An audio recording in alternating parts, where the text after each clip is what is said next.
Hello everyone, welcome to explore 360 training solution. जैसा कि आपको पता है कि 2 और 3 अप्रैल को इन्फीटीक्यू का टेस्ट है आपका, तो उसमें देखिए एप्टीट्यूड काफ़ी मेजर रोल प्ले करता है। 10 क्वेश्चंस आएंगे एप्टीट्यूड के।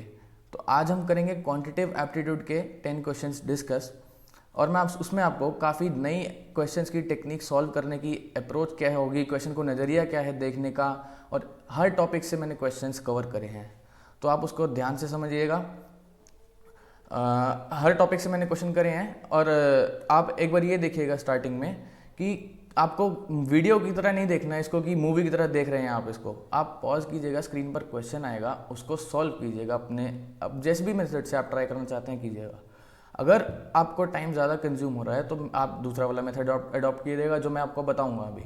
ठीक है, तो स्टार्ट करते हैं। देखिए फर्स्ट क्वेश्चन से क्या क्वेश्चन है, प्रॉफिट एंड लॉस पर बेस्ड है।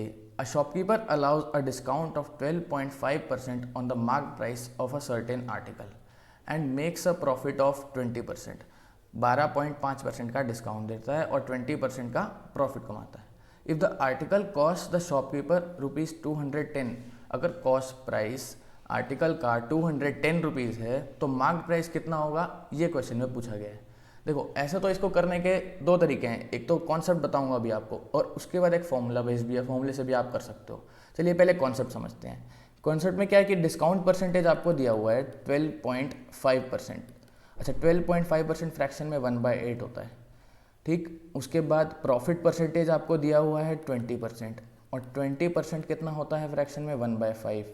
ठीक, कॉस्ट प्राइस भी दिया हुआ है आपको 210, और आपसे मार्क प्राइस पूछा है, मार्क प्राइस बता दो। देखो डिस्काउंट परसेंट का फॉर्मूले में क्या होता है, discount upon mark price into 100। तो ऊपर डिस्काउंट नीचे मार्क प्राइस। ठीक, ऐसे ही प्रॉफिट परसेंटेज में क्या होता है, प्रॉफिट अपॉन सीपी इंटू 100। तो ऊपर प्रॉफिट नीचे कॉस्ट प्राइस। ठीक, अब मार्क प्राइस अगर 8 है, किसी भी आर्टिकल का मार्क प्राइस 8 है, ये मैं 8 मान कर चल रहा हूँ। ठीक, और उस पर मैं 1 का डिस्काउंट दूंगा, मार्क प्राइस पर मैं 1 का डिस्काउंट दूंगा, तो सेलिंग प्राइस 7 होगा कि नहीं। अच्छा ठीक है, अब सेकंड थिंग प्रॉफिट परसेंट वाले पर आते हैं। प्रॉफिट परसेंट में सीपी अगर मान लो 5 है, ये डिनोमिनेटर में सीपी 5 है, और 1 का प्रॉफिट है प्लस 1 का प्रॉफिट है, तो सेलिंग प्राइस 6 होगा कि नहीं, बिल्कुल होगा। ठीक, अब एक चीज़ बताओ, सेलिंग प्राइस यहाँ पर 7 है और इधर 6 है, एक ही क्वेश्चन में सेलिंग प्राइस डिफरेंट कैसे हो सकता है। हमें सेलिंग प्राइस को इक्वल बनाना होगा, और इक्वल हम कैसे बनाएंगे सेलिंग प्राइस को, इधर 6 से मल्टीप्लाई कर दूं और इधर 7 से मल्टीप्लाई कर दें तो बन जाएंगे इक्वल। अब क्योंकि ये सीपी और एसपी रेशियो में, तो इधर भी 7 से मल्टीप्लाई करो और यहाँ पर भी 6 से मल्टीप्लाई करो। क्लियर। उसके बाद अगर कॉस्ट प्राइस देखो, आप रेशियो देखो, मैं सीपी एसपी और एमपी का कॉस्ट प्राइस, सेलिंग प्राइस और मार्केट प्राइस। कॉस्ट प्राइस है 35, सेलिंग प्राइस है 42 और मार्क प्राइस है 48। ठीक, क्लियर। उसके बाद क्वेश्चन में क्या बोला है, कॉस्ट प्राइस अगर 210 है तो मुझे मार्क प्राइस बताओ आप। अब कॉस्ट प्राइस 35 की जगह क्वेश्चन में ये मुझे गिवन है कि 210 है, ये गिवन है मुझे 210। अच्छा, कॉस्ट प्राइस अगर 210 है तो मार्क प्राइस कितना है, ये क्वेश्चन में पूछा है। 35 का कितना टाइम्स करूँ कि 210 बन जाए, 35 इंटू 6 होता है 210, तो 48 को भी 6 से मल्टीप्लाई करना होगा, तो मेरे पास आंसर आ जाएगा। मार्क प्राइस जो क्वेश्चन में पूछा गया है कितना आएगा, 288 मेरा मार्क प्राइस हो जाएगा, ऑप्शन नंबर डी। अच्छा, तो ये तो देखो हुआ पहला बेसिक कॉन्सेप्ट जो आपको आना चाहिए। ठीक, अब इसको करने का एक डायरेक्ट फॉर्मूला भी है। जब भी आपको सीपी और एमपी के बीच में रिलेशन निकालना हो, जैसे यहाँ पर आपसे कॉस्ट प्राइस और मार्केट प्राइस पूछा है ना, कॉस्ट प्राइस और मार्केट प्राइस के बीच में रिलेशन निकालना हो, तो सीपी अपॉन एमपी का जो रिलेशन होता है वो होता है 100 माइनस डिस्काउंट परसेंटेज अपॉन में 100 प्लस प्रॉफिट परसेंटेज। ठीक, अब यहाँ पर एक बार वैल्यू आप पुट करके देखिए, 100 माइनस 12.5, 100 माइनस 12.5 अपॉन में 100 प्लस 20, 100 प्लस 12.5 कितना है, 100 माइनस 12.5 सॉरी कितना है, 87.5 अपॉन में 120। पॉइंट से हटा के मैंने जीरो लगा दिया, 25 से कैंसिल आउट करूँगा इसको तो कितना आएगा, C P upon M P का रेशियो 25 से मैंने कैंसिल आउट करा, 25 3 से 75, 12 बचा 5 से गया, 35 आया ऊपर, नीचे कितना आया 25 4 ज़ा 100, 20 बचा 28 ज़ा 200, 35 अपॉन 48 आया, और यहाँ पर भी देखो यही रेशियो था कॉस्ट प्राइस और मार्केट प्राइस का, तो इस तरीके से भी आप सॉल्व कर सकते हो। आप वही कॉस्ट प्राइस में 35 की जगह अगर आपको 210 गिवन है तो 6 से मल्टीप्लाई करके निकालना होगा, तो इधर भी 6 से मल्टीप्लाई करोगे तो मार्क प्राइस कितना आ जाएगा आपका 288 मेरा आंसर। चलिए अब चलते हैं नेक्स्ट क्वेश्चन पर।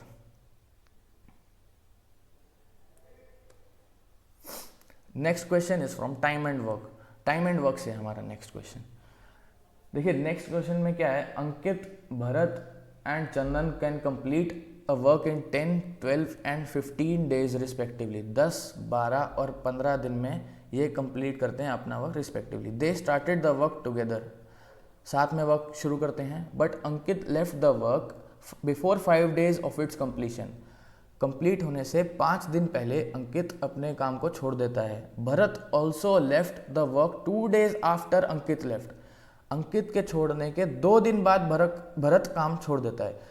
तो अच्छा, अंकित ने छोड़ा था 5 दिन पहले, भरत छोड़ता है अंकित के 2 दिन बाद, तो भरत 3 दिन पहले काम छोड़ता है, मैं ऐसा भी बोल सकता हूँ। 3 days before completion of work Bharat left करता है वर्क को। ठीक है, तो क्वेश्चन में क्या पूछा है, in how many days was the work completed. देखो इसको करेंगे हम एलसीएम अप्रोच से। एलसीएम अप्रोच क्या है वो समझो ध्यान से। अब देखो अंकित को बोलता हूँ ए, भरत को बी, चंदन को सी। अंकित ने कंप्लीट करता है 10 डेज में, भरत 12 डेज में, चंदन 15 डेज में। आप बताओ इन तीनों का एलसीएम क्या है। 10, 12 और 15 का एलसीएम 60 है। अब इस 60 को मैं अपना टोटल वर्क मानता हूँ। क्या मानता हूँ, टोटल वर्क। ठीक, अच्छा 60 अगर टोटल वर्क है, ए 10 डेज में कंप्लीट करता है, तो ए की एफिशिएंसी क्या हो जाएगी 60/10, मतलब एक दिन में ए 6 काम करेगा। क्लियर।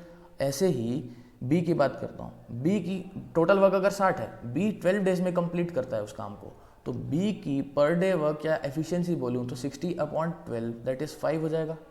ऐसे ही सी की बात करता हूँ। टोटल वर्क 60 है, सी अगर 15 दिन में काम कंप्लीट करता है तो उसका पर डे वर्क या एफिशिएंसी 4 हो जाएगी, 60/15। क्लियर। अच्छा ये सारी क्या है, एफिशिएंसीज हैं, और वो मैंने टोटल वर्क 60 बता ही दिया। ठीक।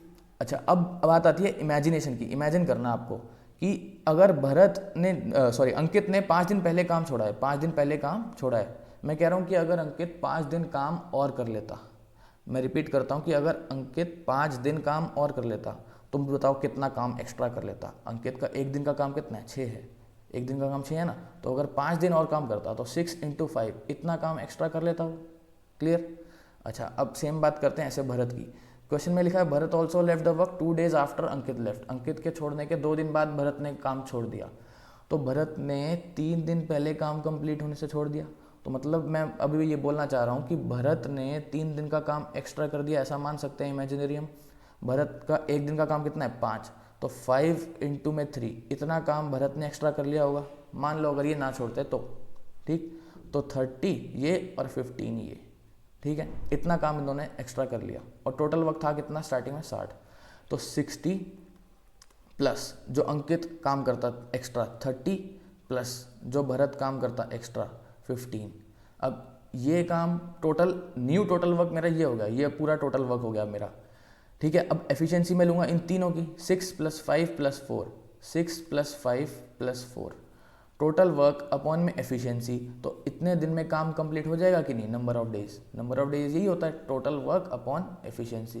कितना है 60 + 30 90 + 15 105 अपॉन में 6 + 5 11 + 4 15, तो 7 डेज में मेरा वर्क कंप्लीट हो जाएगा। ठीक, अब मैंने रिपीट करता हूँ क्या बोला दोबारा। इमेजिनेशन समझनी है आपको बेसिक, कि अंकित ने 5 दिन पहले काम को छोड़ा है। मैंने बोला अंकित काम नहीं छोड़ता, अगर कर लेता वो 6 × 5 वर्क एक्स्ट्रा हो जाता कि नहीं, क्योंकि अंकित का एक दिन का काम 6 है, 5 दिन और करता तो 6 × 5 काम हो जाता। ऐसे ही भरत अगर 3 दिन पहले काम ना छोड़ता, तो भरत का एक दिन का काम है 5, तो 3 दिन और कर लेता, तो 15 काम भरत कर लेता, 30 अंकित कर लेता, और 60 तो टोटल वर्क था ही। 60 + 30 + 15 टोटल वर्क हो गया, एफिशिएंसी इनके नीचे है, और total work upon efficiency number of days हो गया। Complete question. चलो आगे चलते हैं अब नेक्स्ट क्वेश्चन। देखो next question is from compound interest topic. Compound interest देखो बहुत ही इंटरेस्टिंग टॉपिक है, और कंपाउंड इंटरेस्ट इस क्वेश्चन को करने से पहले मैं आपको एक कॉन्सेप्ट बताऊंगा जो आपको आना चाहिए, और वो previous video compound interest, simple interest compound interest की है, उसमें भी है वो। ठीक, तो कंपाउंड इंटरेस्ट का मैं आपको एक बेसिक एग्जांपल करवाता हूँ पहले, उसके बाद इस क्वेश्चन पे चलेंगे। बेसिक एग्जांपल क्या है, मान लो प्रिंसिपल अगर 5000 है, लेट सपोज, ठीक है, रेट अगर 10% है, टाइम 3 ईयर्स है, तो मुझे CI निकालना है। मैंने एक ट्री मेथड बताया था। ट्री मेथड क्या था, देखो 5000 अगर प्रिंसिपल है, 10% रेट है, तो फर्स्ट ईयर की बात करूँ, अगर मुझे 3 साल का CI निकालना है, फर्स्ट ईयर की बात करूँ, तो 5000 का 10% कितना होता है, 500 होता है, फर्स्ट ईयर कंप्लीट।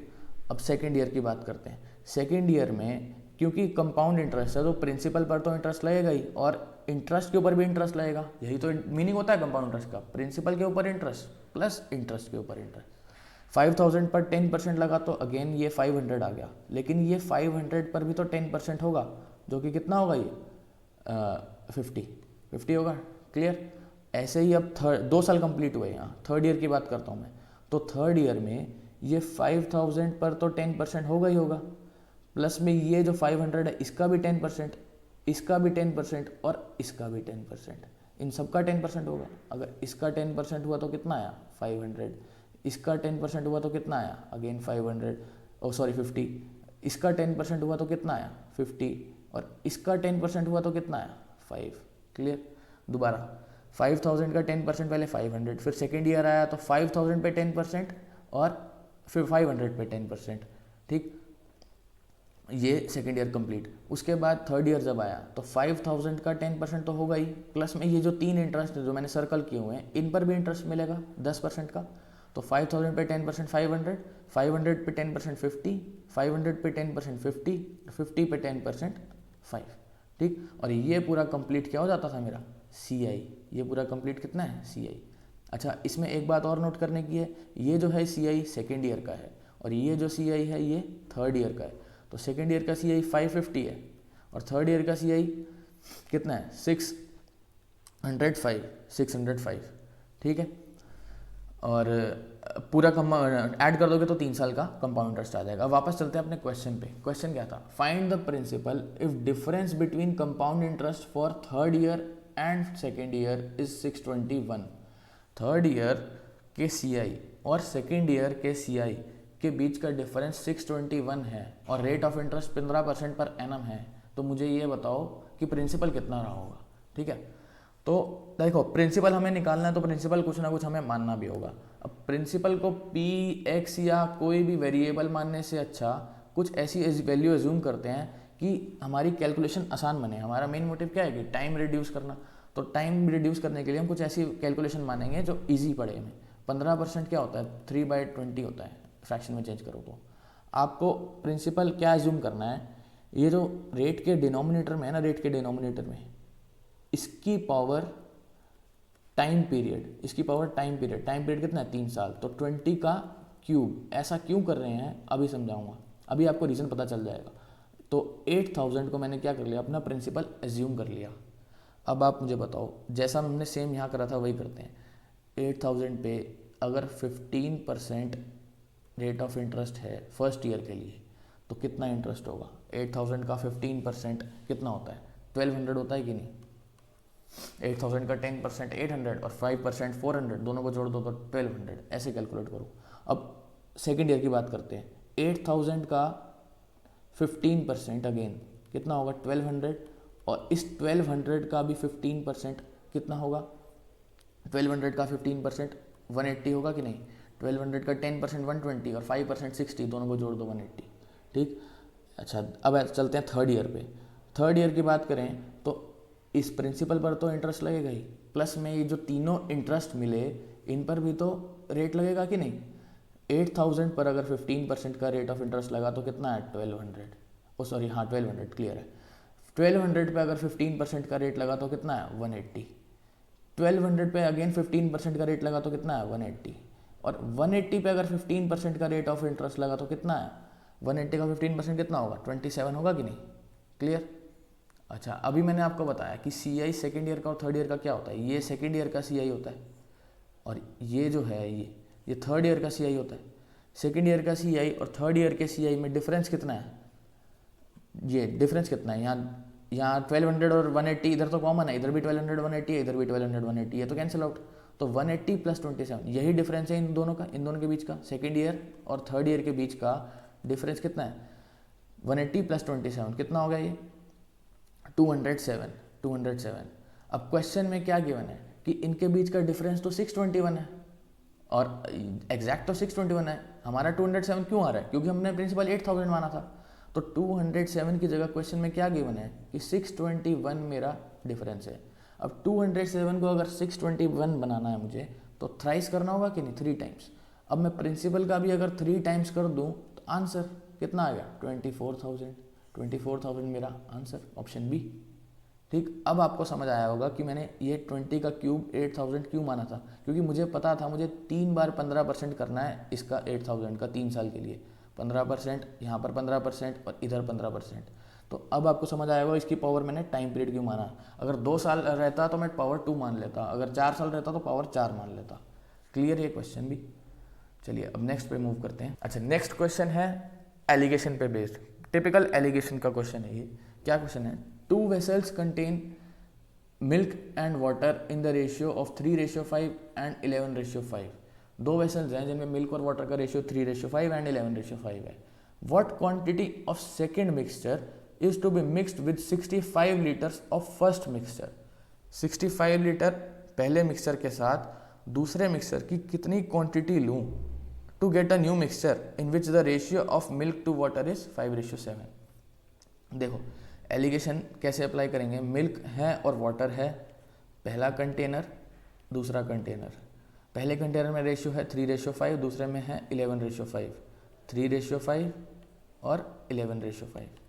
ठीक, अच्छा, what quantity of second mixture is to be mix with 65 litre of first mixture. पहले मिक्सचर का मुझे कितना लेना है 65 लीटर्स और दूसरे का मुझे बताना है कि कितना लूँ मैं। ये मिक्सचर की बात हो रही है पहले और दूसरे की कंटेनर्स की। ठीक है, और कैसे लेना है कि इनका जो रेशियो फाइनली बन जाए वो मिल्क वाटर का वो 5:7 बन जाए, 5:7। ठीक, अब एलिगेशन अप्लाई करने के लिए देखो सबसे पहले आपको क्या करना है, 3 और 5 इसकी क्वांटिटी लिखो 8, 11 और 5 इसकी लिखो 16, 5 और 7 इसके लिखो 12। सबसे पहले आप 8, 16 और 12 को इक्वल बनाओ। 8, 16 और 12 को इक्वल कैसे बनाओगे, इनका एलसीएम लेकर जो 48 आएगा, एलसीएम 48 आएगा तो 8 को 48 बनाने के लिए क्या करोगे 6 से मल्टीप्लाई करोगे कि नहीं, और 16 को 3 से करोगे कि नहीं, और 12 को 4 से करोगे। क्लियर। अब जो स्टेप यहाँ करा वही स्टेप लेफ्ट हैंड साइड, क्योंकि ये रेशियो में यहाँ पर 6 से मल्टीप्लाई, यहाँ पर 6 से मल्टीप्लाई, यहाँ 3 से करा तो इधर 3 से मल्टीप्लाई और इधर भी 3 से मल्टीप्लाई, यहाँ 4 से तो इधर भी 4 से मल्टीप्लाई और इधर भी 4 से मल्टीप्लाई। क्लियर। मैं निकालना चाह रहा हूँ फर्स्ट और सेकंड कंटेनर्स की अगर रेशियो निकल गई मेरे पास तो सेकंड कंटेनर की क्वांटिटी भी निकल जाएगी, क्योंकि मुझे फर्स्ट कंटेनर की क्वांटिटी पता है। मेन काम है फर्स्ट और सेकंड का रेशियो निकालना। ठीक, अब एलिगेशन अप्लाई करना किसी भी साइड से आप कर सकते हो, मिल्क से भी वाटर से भी। आप मिल्क से अप्लाई करके देख लो, मिल्क वाली साइड से मैंने एलिगेशन अप्लाई करके देख लिया, आंसर में कोई फर्क नहीं आएगा। आप मिल्क से भी कर सकते हो वाटर से भी। मिल्क बताओ मुझे, पहले कंटेनर में मिल्क जो है वो 18 है कि नहीं, और दूसरे कंटेनर में मिल्क जो है वो 33 है। अच्छा, और मिलाकर 20 है कि नहीं। अब एलिगेशन की कंडीशन क्या होती है, तीनों सेम टाइप मिल्क हैं तीनों। दूसरी कंडीशन क्या होती है, ये मिडल नंबर, ये बड़ा नंबर, ये छोटा नंबर। क्लियर। अब एलिगेशन अप्लाई कैसे करते हैं, बड़े में से छोटा घटाते हैं, 33 में से 20 गया 13 और ऐसे क्रॉस में लिखते हैं। 20 में से 18 गया 2, 13:2 आ गया किसका रेशियो, कंटेनर्स का रेशियो। 1 और 2 कंटेनर्स का रेशियो आ गया 13:2। अब तो क्वेश्चन में कुछ बचा ही नहीं। क्वेश्चन में बोला है कि अगर पहले का 65 लीटर्स लूँ मैं, फर्स्ट कंटेनर का अगर मुझे 65 लीटर्स लेना है तो दूसरे का बता दो कितना लूँगा। 13 को अगर 65 लीटर्स होना है तो 5 से मल्टीप्लाई होगा ना कि नहीं। अब ऐसे ही सेकंड कंटेनर में अगर 2 को 5 से मल्टीप्लाई करूँगा तो 10 लीटर्स मेरा आंसर आ जाएगा। सेकंड कंटेनर का मुझे 10 लीटर्स लेना होगा, ऑप्शन ए। क्लियर। ओके, चलो अब चलते हैं next question. Next question is from ratio and proportion. क्या क्वेश्चन है, in a regiment the ratio between the number of officers to number of soldiers was 3:31 before battle. Battle से पहले officers और soldiers का रेशियो 3:31 था। In a battle 6 officers and 22 soldiers were martyred. 6 officers and 22 soldiers शहीद हो गए and the ratio becomes 1:13। The number of officers in the regiment before battle was, before battle कितने थे। देखो एक तो अभी 2 तरीके बताऊंगा इसको, एक तो बेसिक तरीका जो एक्स मान कर, दूसरा तरीका क्रॉस प्रोडक्ट तरीका होता है। और लेकिन उससे भी पहले मैं आपको एक चीज़ बताना चाह रहा हूँ कि ऑफिसर्स और सोल्जर्स का रेशियो यहाँ पर 3:31 है। तो ऑफिसर्स जो हैं वो 3 का मल्टीपल तो जरूर होंगे, 3x टाइप होंगे ना, तो 3 का मल्टीपल जरूर होंगे। तो मैं 2 ऑप्शन डायरेक्ट देखते ही यहाँ से निगलेक्ट कर सकता हूँ कि ये दोनों 3 के मल्टीपल नहीं है, तो ये आंसर नहीं होंगे। नंबर ऑफ ऑफिसर्स पूछा गया है, मतलब 50% मैंने क्वेश्चन ही निगलेक्ट कर दिया, 50% प्रोबेबिलिटी है मेरे क्वेश्चन को सही करने की। अब क्लियर? तो ऑप्शन से भी आपको थोड़ा अप्रोच करना है। In a regiment the ratio between number of officers to soldier was 3:31। अब चलते हैं क्वेश्चन पे। ऑफिसर्स और सोल्जर्स का रेशियो 3:31 है, ठीक। In a battle 6 officers and 22 soldiers were martyred. मैं पहले बेसिक तरीका बता देता हूँ। इसको मान लो 3x, इसको 31x, ठीक। अब 3x में से 6 ऑफिसर्स गए, 31x में से 22 सोल्जर्स गए, तो रेशियो क्या बन गई? 1:13, 1:13। अब इसको कैलकुलेट करो क्रॉस मल्टीप्लाई करके। 13 into 3 39x minus 78 is equal to 31x minus 22। 31 इधर आएगा तो 8x और 72 इधर जाएगा तो 56, तो मतलब x आ गया 7, x 7 आ गया। तो मुझे क्या बताना था? नंबर ऑफ ऑफिसर्स पहले कितने थे? तो 3x, 3 इंटू 7 कितना हो गया? 21, तो 21 मेरा आंसर। अच्छा, इसको करने का एक क्रॉस प्रोडक्ट मेथड है, वो भी देख लो। कई बार क्वेश्चंस में कैलकुलेशन मुश्किल आ जाती है, तो वो मेथड आपको आना चाहिए और वही अप्लाई करा करो हर जगह। ये तो बेसिक मेथड था। तो ऑफिसर्स और सोल्जर्स मैंने लिखा ऐसे, 3:31 में मुझे दिया हो गया है। बाद में कितने हो जाते हैं? 1:13 में। और ऐसा क्यों होता है? क्योंकि 6 ऑफिसर्स और 22 सोल्जर्स मार्टिड हो गए थे। 6 ऑफिसर्स और 22 सोल्जर्स, ठीक है। अब क्रॉस प्रोडक्ट में अप्लाई करने जा रहा हूँ, ध्यान रखना। वो कुछ नहीं है, इसी का जस्ट छोटा करके रूप है। कैसे करते हैं cross product apply? 3 into 13 39, 31 into 1 31, दोनों का डिफरेंस लिया, कितना आया? 8।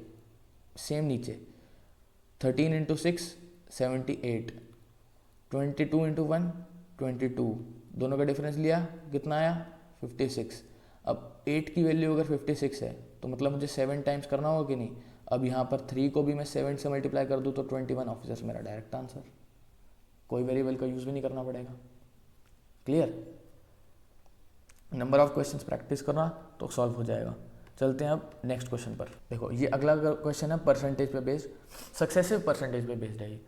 इन a library 20% of the books are in Hindi, 20% books Hindi में, 50% ऑफ रिमेनिंग इन इंग्लिश, बाकी बची हुई की 50% इंग्लिश में, and 30% of remaining are in French, और उसके बाद भी बची हुई की 30% जो है वो फ्रेंच में है। बाकी जो बुक्स बच गई 5600 वो रीजनल लैंग्वेज में। Then find the total number of books, जो स्टार्टिंग में कितनी थी ये क्वेश्चन में पूछ रहा है। देखो, 2 तरीके हैं इसको करने के। सबसे पहला तरीका, टोटल बुक्स मैं यहाँ लेता हूँ, रिमेनिंग बुक्स मैं यहाँ पर लिखता हूँ, ठीक। 20 रिमेनिंग क्यों लिख रहा हूँ? अच्छा, क्योंकि मुझे पता है रिमेनिंग बुक्स 5600 बुक्स हैं, इसलिए मैंने रिमेनिंग एक रेफरेंस लेकर टोटल निकाल लूँगा मैं। 20% of books are in Hindi, 20% पहले तो फ्रैक्शन में कितना होता है? 1/5, 1/5। अगर 5 टोटल है उसमें से एक हिंदी में है, 5 में से एक हिंदी में है या 100 में से 20 हिंदी में है, बात एक ही है रेशियो के टर्म्स में। 5 अगर टोटल बुक्स हैं, एक हिंदी में है, तो रिमेनिंग कितनी होंगी? 4 बच गई। ऐसे ही 50% ऑफ रिमेनिंग इन इंग्लिश, बाकी बची हुई की 50% जो है वो इंग्लिश में है।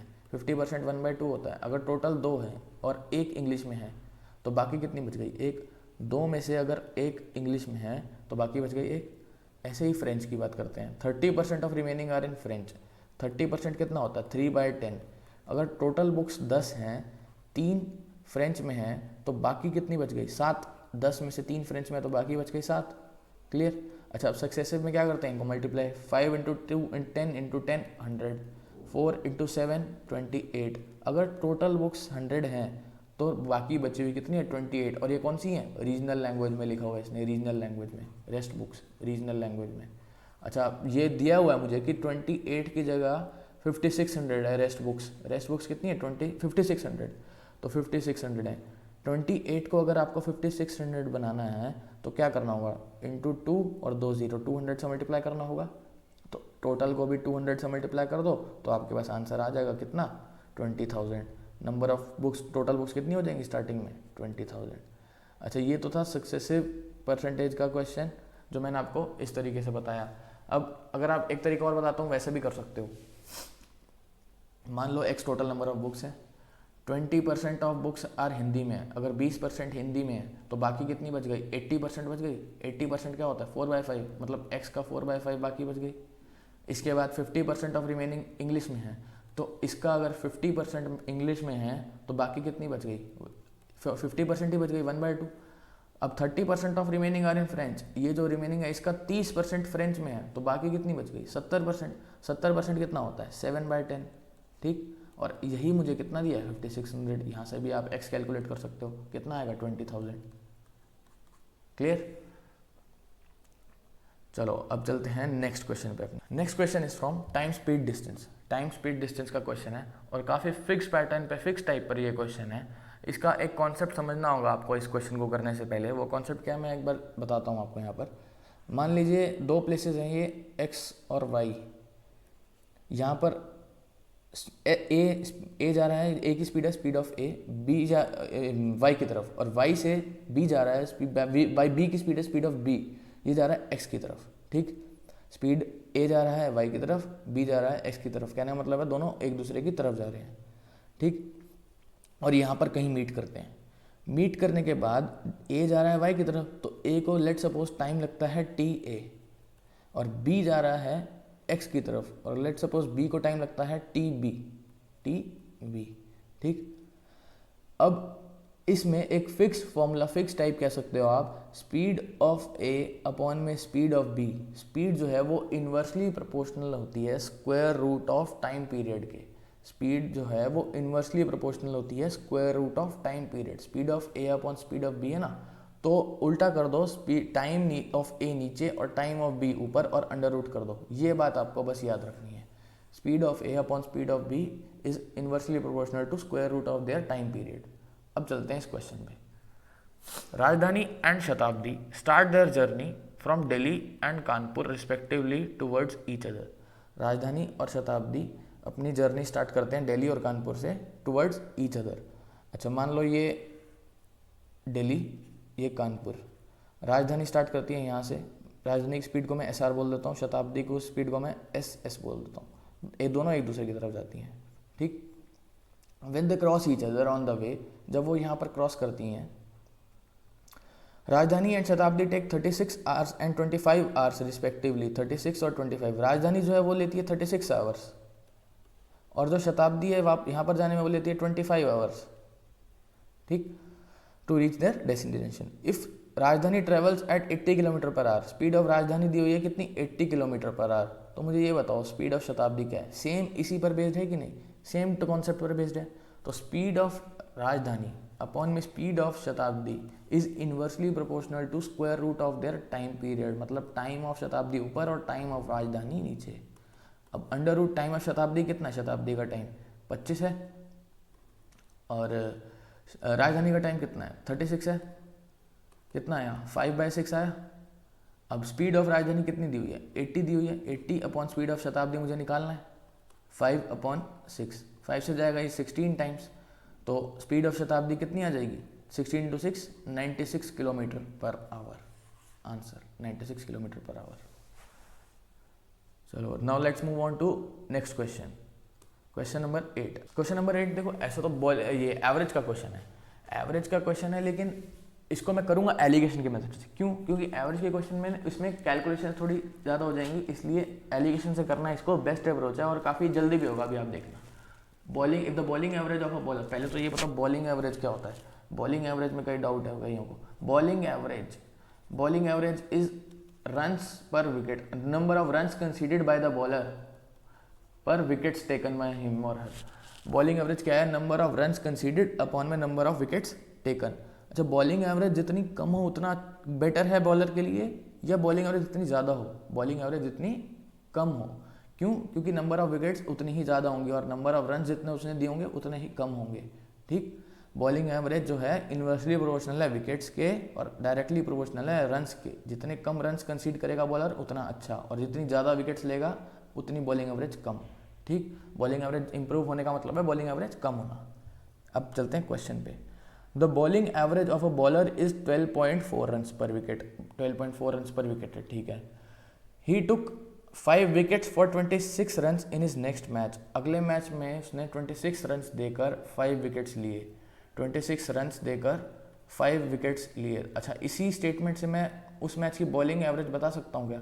26 रन्स देकर 5 विकेट्स लिए, कितना आएगा? 5.2 5.2 रन्स पर विकेट। उस पर्टिकुलर मैच में उसकी bowling average 5.2 runs per wicket रही होगी। Due to this his average improves by 0.4 runs per wicket. Average improves by 0.4 runs per wicket. Improve होने का मतलब कम होना, मतलब पहले अगर 12.4 थी बॉलिंग एवरेज, तो अब 12.4 माइनस 0.4 अब 12 हो जाएगी। ये बात क्लियर, इंप्रूव होने का मतलब। Find the number of wickets taken by him at present. अब देखना क्वेश्चन सॉल्व करने का तरीका एलिगेशन के थ्रू। ये करियर है उसका पूरा, ये नेक्स्ट इनिंग्स में जितनी उसकी एवरेज होगी। करियर की एवरेज उसकी 12.4 रन्स पर विकेट थी, 12.4 runs per wicket. Next innings में उसकी एवरेज कितनी हुई bowling average? 5.2 runs per wicket. Clear. अच्छा, इस वजह से क्या हुआ, उसकी एवरेज 0.4 रन्स पर विकेट से इंप्रूव हो गई। 0.4 रन्स पर विकेट से इंप्रूव हो गई तो कितने हो गए? 12। अभी मैंने आपको बताया, तो 12 रन्स पर विकेट हो गई। अब एलिगेशन की दो कंडीशन देखो, ये तीनों सेम टाइप हैं, तीनों बॉलिंग एवरेज हैं। ये मिडल नंबर है, ये बड़ा नंबर है और ये छोटा नंबर है। ठीक है, एलिगेशन अप्लाई करते हैं। एलिगेशन कैसे अप्लाई करते हैं? बड़े में से छोटा घटाते हैं और क्रॉस में लिखते हैं। बड़े में से छोटा घटाया, 12.4 में से 12 घटाया तो 0.4 आया, क्रॉस में लिख दिया। 12 में से 5.2 घटाया, 12 में से 5.2 घटाया तो कितना आया? 6.8 आया, क्रॉस में लिख दिया। 6.8 आ गया। कितना, अब रेशियो चेक करें तो कितना होगा? 17:1 हुआ करियर की विकेट्स का और नेक्स्ट इनिंग की विकेट का, जो अगले मैच में विकेट्स ली थी उसने। अच्छा, क्वेश्चन में बोला गया है कि नेक्स्ट इनिंग्स में उसने 5 विकेट ली थी। 5 विकेट ली थी कि नहीं? क्वेश्चन में बोला गया था 26 रन देकर 5 विकेट्स।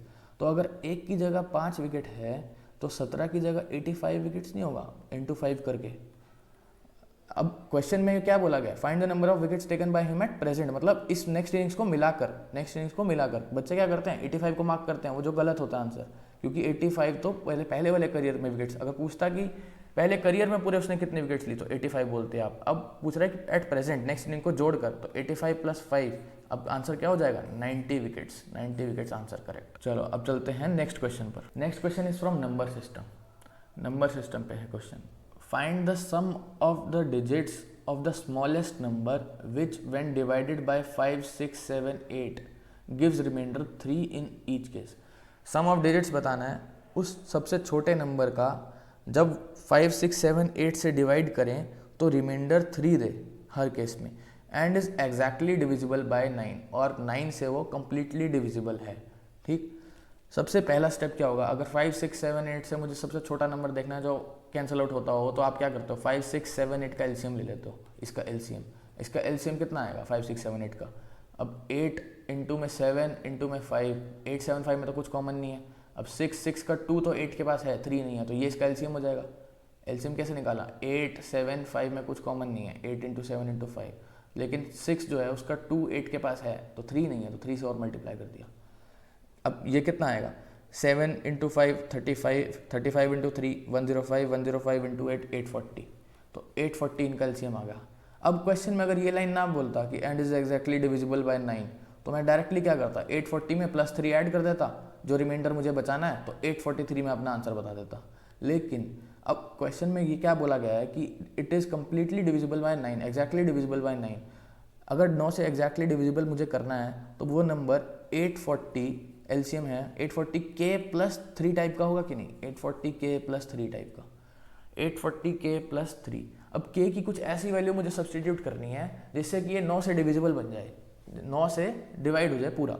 अब 9 से डिवाइड होने के लिए k की इसमें वैल्यू पुट करोगे तो देखो काफ़ी लेंथी भी हो सकता है कि k की वैल्यू 1, 2, 3 मान लो 8 पर आए तो 8 से मल्टीप्लाई करोगे, काफ़ी लेंथी हो जाएगा ये।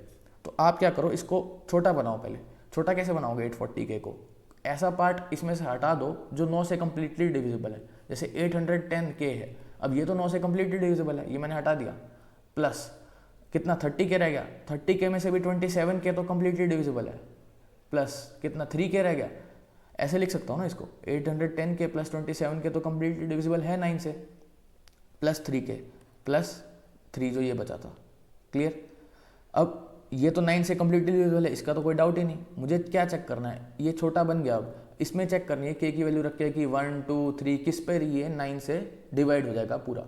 तो मैंने पहले k को 1 रख के देखा, तो 6 आया, 6 से नहीं डिवाइड हो, 9 से नहीं डिवाइड होगा ये।